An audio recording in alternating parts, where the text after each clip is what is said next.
Welcome to this very special deep dive. Hello. We are your friendly guides, and we are so happy that you are here to learn English with us today. That's right. Usually in this show, we dive deep into some pretty complex sources and articles. Yes, we do. But today is different. Very different. Today, our deep dive is into the essential foundation of the English language. Our focus today is on simple, clear English. We're going to learn about the topic, hobbies. Hobbies. So what activities do we choose to do just for fun? Exactly. And because you are just starting your English journey, we're changing how we speak today. Yes, we will be speaking much slower. And much, much more clearly than we usually do. We want to enunciate every single word so you can really hear the sounds and understand the meaning. Think of this deep dive as a kind of shortcut, a fast way to get some essential knowledge. You'll quickly gain the vocabulary and the key grammar structure you need to talk about your leisure time. And leisure time is, well, it's that time when you are not working or studying. Right. Our mission is to give you the tools that you can use, right away. So let's start by listening. Yes. Our first source material is a short conversation. It's a role play. It's between two friends, Ben and Sarah, and they're talking about fun activities. Please listen carefully. And try to focus on any key words that you recognize. Okay, we'll speak slowly, just like two friends speaking very clearly to each other. I will be Ben. And I will be Sarah. Are you ready? I'm ready. Okay, listen closely to the conversation now. Sarah, do you have any hobbies? Yes, I do. In my free time, I like to read books. That is nice. I like to read too. Do you Yeah. play any sports? No, I do not play sports. I like to cook. What about you? I like to play soccer on the weekend. Wow, that sounds active. I prefer to relax at home. And that's it. A simple, short conversation. All about fun activities. They use some specific words to talk about what they enjoy. They did. So now let's use those words to build your English foundation. Yes. If you want to talk about what you do for fun, you really must know these 5 words. We're going to define each one simply and clearly. And we'll give you some examples too. Okay, the first word, this is the topic of our whole conversation today. It's hobby. Hobby. Can you say it with us? Hobby. H-O-B-B-Y. So what is a hobby? A hobby is an activity you choose to do because it makes you happy. Right. It's something you do only for fun. It is not your job. No. For example, if you like to run outside, running is your hobby. Or if you like to watch films, then watching films is your hobby. Let's try saying that slowly. Running is my hobby. Or maybe you draw pictures. Yes, drawing is a hobby. A hobby is done in your free time. And that is our second important phrase. Free time. Let's say that together. Free time. So what is free time? Well, free time is when you're finished with work and you're finished with your studies. It's the time when you are free, to do what you want. In the dialogue, Sarah used this phrase perfectly. She did. She said, "In my free time, I like to read books." So she clearly links the time she is free to the activity she enjoys. Exactly. Okay, now let's look at 3 important action words from the dialogue. We call these verbs. The first one is read. Say it slowly. Read.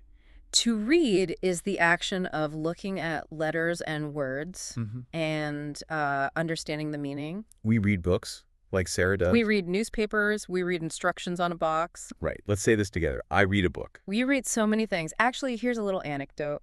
I like to read about different countries in the world. Oh, that's interesting. Yeah, it's a good way to use my free time. I see. Okay, next word. The word is play. Play. Sarah asked Ben, do you play any sports? Let's say it. Play. When we use this word for hobbies, play means to participate in a sport or a game. Right. So Ben said he likes to play soccer. But you can also play chess. You can play video games. It just means to take part in that activity.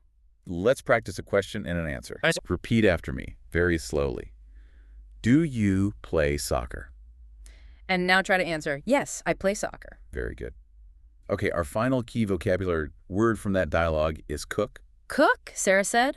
I like to cook. Let's all say it. Cook.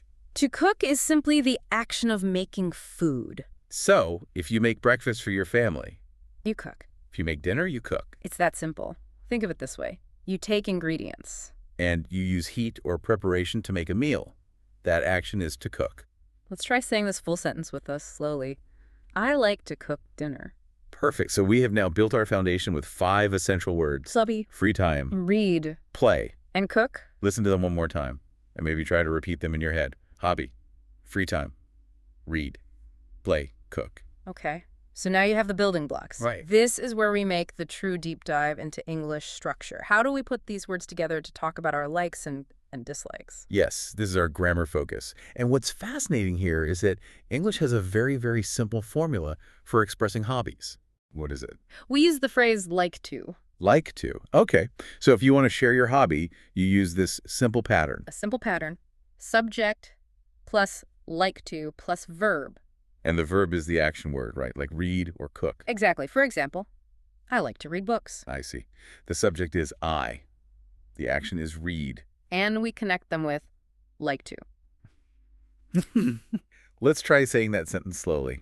I like to read. Perfect. And we can use any of our new action words in this formula. Like I like to play games. Or I like to cook food. Let's have you try saying both of those sentences slowly now. The simple pattern, it really unlocks conversation. But here is the essential knowledge nugget you must learn today. This is where many English learners make a mistake. Okay, I have a question here. Can I say, I play reading?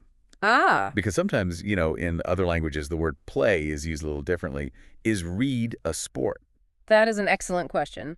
And a very common confusion. No. Okay. In English, we use play only for games and sports. I see. We do not play reading or play cooking. We simply read or cook. So I say, I like to play soccer. Yes. Or I like to read books. The structure's the same, but the verbs are different. That is exactly right. Thank you for asking that. Of course. That's very clear. Good. So now let's focus on that critical rule I mentioned. It's how the verb changes when the subject changes. Okay.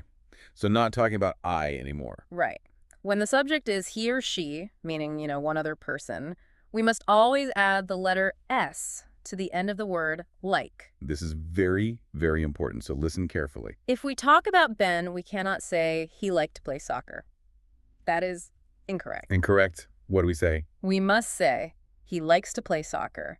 You need to hear that S sound. So this applies to any single person. If I talk about my friend Sarah, I say, she likes to cook. That's it. Or if you talk about your mother, my mother likes to read. Okay. Let's try saying this full sentence slowly. Ready? He likes to read. Remember that S? It's just a tiny letter, but it's a major rule in English. Let's do one more. If your father runs for fun, you would say. He likes to run. Got it. Yeah. Okay. But what if we want to talk about things we do not enjoy? How do we express dislike or tell someone we skip an activity? We use the negative form. And for this, we use the words do not. And it's very simple to add this to our formula. It is. You just insert do not They're right after the subject. So the full formula for the negative is subject plus do not plus like to plus verb. For example, Sarah said it in the dialogue. She said, I do not like to play sports. So she clearly told Ben that sports are not her hobby. Exactly. Another simple example, if you hate to make food, you would say, I do not like to cook. And we use do not for I, you, we, and they. Okay, let's try saying this negative sentence slowly. I do not like to read. Very good. Now, what if we use a he or she subject in the negative? This is a little advanced, I think. It is, but it's good to hear. We use the words does not instead of do not. So you might hear someone say, he does not like to play soccer. Notice the S disappears from like when we use does not. That is advanced. It is. For now, just focus on the simplest form, I do not like. That makes sense. We have covered a great deal of ground today. We have, but we presented it slowly so you could really grasp the fundamental structure. Today, you learned the structure of a basic English dialogue. You built a vocabulary foundation of 5 key words: hobby, free time, read, play, and cook. And most importantly, you mastered the essential grammar structure. Yep. How to use I like to.